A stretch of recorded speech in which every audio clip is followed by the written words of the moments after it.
A hat to me can identify who you are and what you do.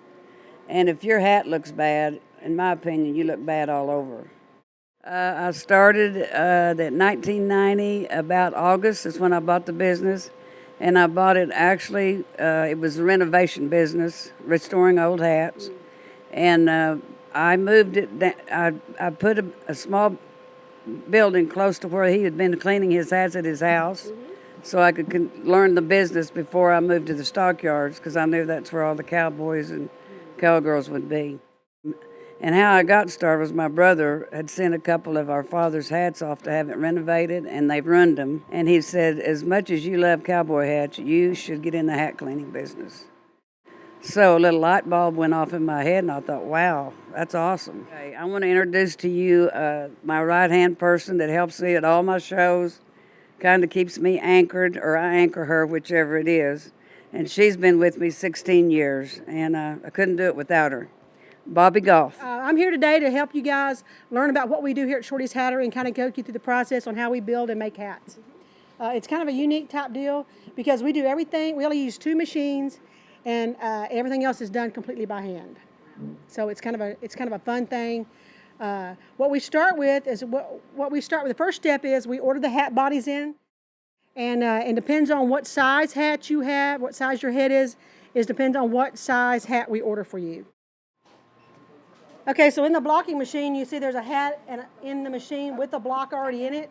And so we figure out what block needs to go to what size hat. And then from there, we put the block in the machine. The fingers are clamped down. And what this does is bring out the stiffness in the brim. Okay, so that's the first step in building a hat. And then the crown will kind of take a little bit more shape to it as well. So as the steam starts coming out, we have a big army green wool army blanket that we put over this. And it holds the steam inside. So just like when shaping a hat, this has to become pliable. The felt has to become pliable. And then once it gets to a certain temperature, we will take that blanket off and put the block in, and then we'll bring the handle down and hold that hat in there for about 15 minutes so it'll dry and cool back to room temperature. So the second step in the process is the crown iron machine. And as you see, we already have a hat on here, and you can see the string that's being tied on. And I'm going to step across and grab a hat and show you what it looks like.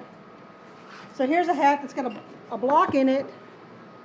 This hat has a block in it, and this is also tied on. You can see where the string's tied on to it. So that just keeps the crown from slipping, what they call crown slipping on it. And if it does slip, they just go back and retie it and work the crown back down.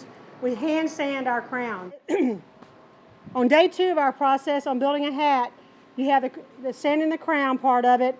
And then we can also crimp on the same day. And this is what Larry's doing. He's putting the crimp line in.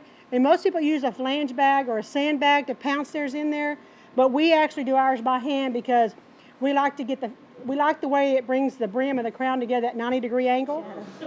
Okay, so the third day is where we start to sand the brims on the hats.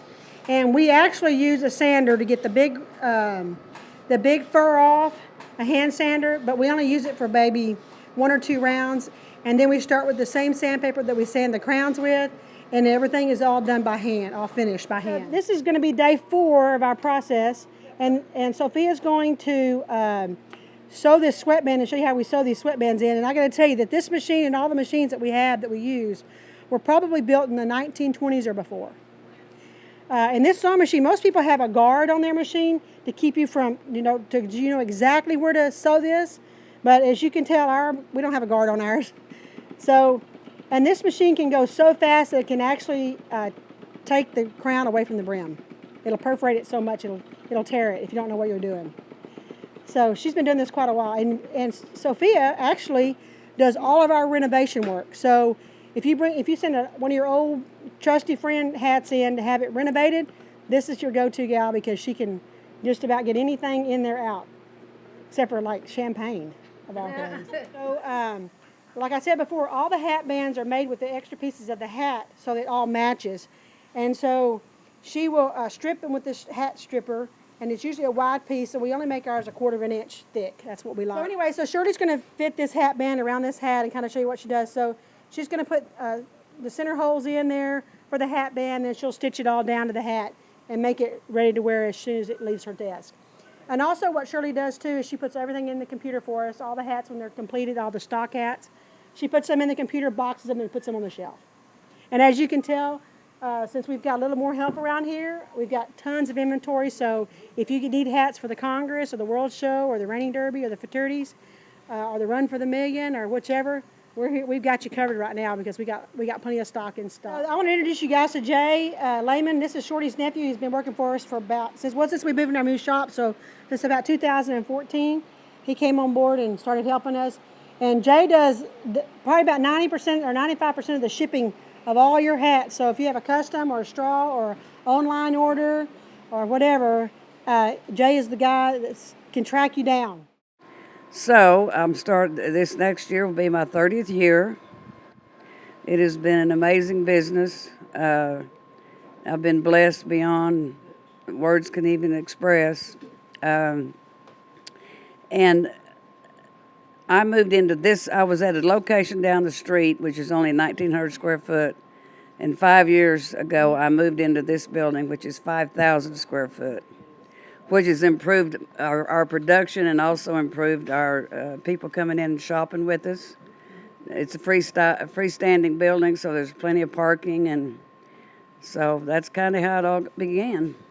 So when did you AQHA has been very good to me, and I appreciate the opportunity to be a sponsor of their great association, and